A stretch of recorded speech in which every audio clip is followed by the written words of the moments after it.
Comment un héros de guerre, un membre éminent de la famille royale britannique, peut-il devenir un paria aux yeux du public?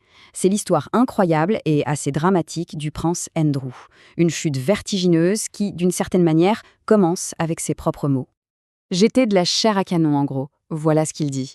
Et cette phrase, elle est puissante. Elle a vraiment aidé à construire cette image de soldat dévoué, presque humble face au danger. Un prince loyal, au service de son pays. Une image qui, on doit bien le dire, paraît complètement surréaliste aujourd'hui. Alors pour bien comprendre comment on en est arrivé là, à cette chute, il faut d'abord, il faut regarder son ascension. Et tout commence par une carrière militaire, qui, sur le papier, est vraiment exemplaire. Regardez ça, on parle de plus de 20 ans dans la Royal Navy. Et attention, ce n'était pas juste pour la photo, loin de là.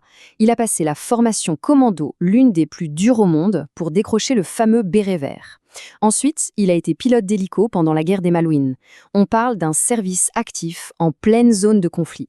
Sa carrière, c'est vraiment une suite de réussites, de promotions, jusqu'à sa retraite en 2001.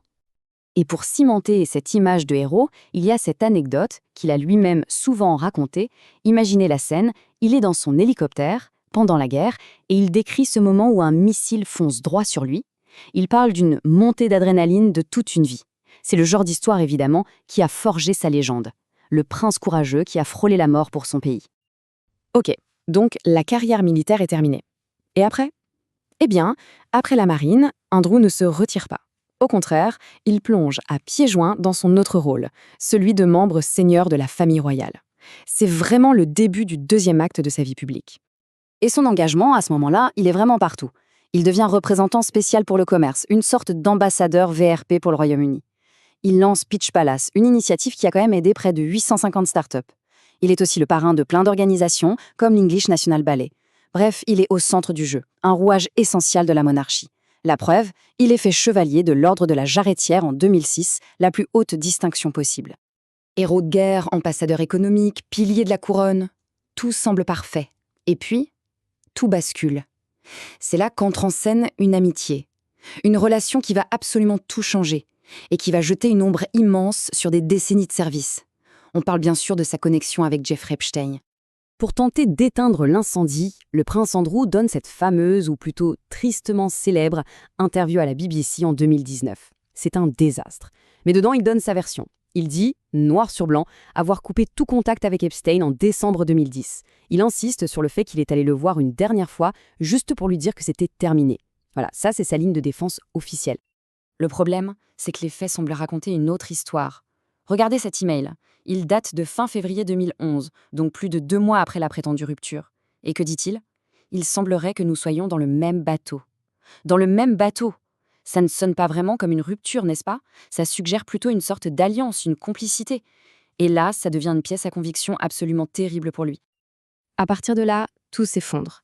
Et très très vite. L'interview ratée, les révélations sur ses liens persistants avec Epstein, la machine s'emballe et les conséquences vont être brutales. Et voilà la chronologie de la chute. C'est un véritable effet domino. Août 2021, la plainte de Virginia Giuffre. Quelques mois plus tard, en janvier 2022, un juge dit que le procès aura bien lieu. Et là, le couperet tombe. Il est dépouillé de ses titres militaires et de son statut d'Altesse royale.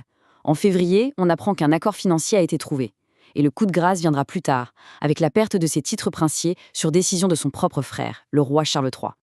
12 millions de livres sterling. C'est une somme astronomique. C'est le montant estimé de l'accord pour éviter un procès. Alors officiellement, il n'a jamais admis sa culpabilité. Mais un chèque de 12 millions de livres, ça envoie un message très fort. Pour le public, c'est en point de non-retour. Et la boucle est bouclée. La transformation est totale. Fini les titres « Son Altesse Royale »,« Prince »,« Duc d'Orc ». Désormais, il est juste Andrew Mountbatten Windsor. C'est son nom, c'est tout. C'est la confirmation officielle qu'il est, de fait, banni de la vie publique royale. Il n'est plus un membre actif de la firme, comme on l'appelle. Alors après tout ça, que reste-t-il? Comment est-ce que l'histoire jugera cet homme? D'un côté, le héros de guerre, le serviteur de la couronne. De l'autre, le scandale, l'opprobre. C'est un héritage complètement fracturé. Et ça nous amène à cette question, qui est finalement au cœur de toute cette affaire. Qu'est-ce qui pèse le plus lourd dans la balance de l'histoire? Des décennies de service? Ou un seul scandale dévastateur? Est-ce que les erreurs, aussi graves soient-elles, effacent tout le reste? Ou est-ce que l'héritage d'une personne est à jamais redéfini par sa plus grande faute? Chacun se fera son opinion.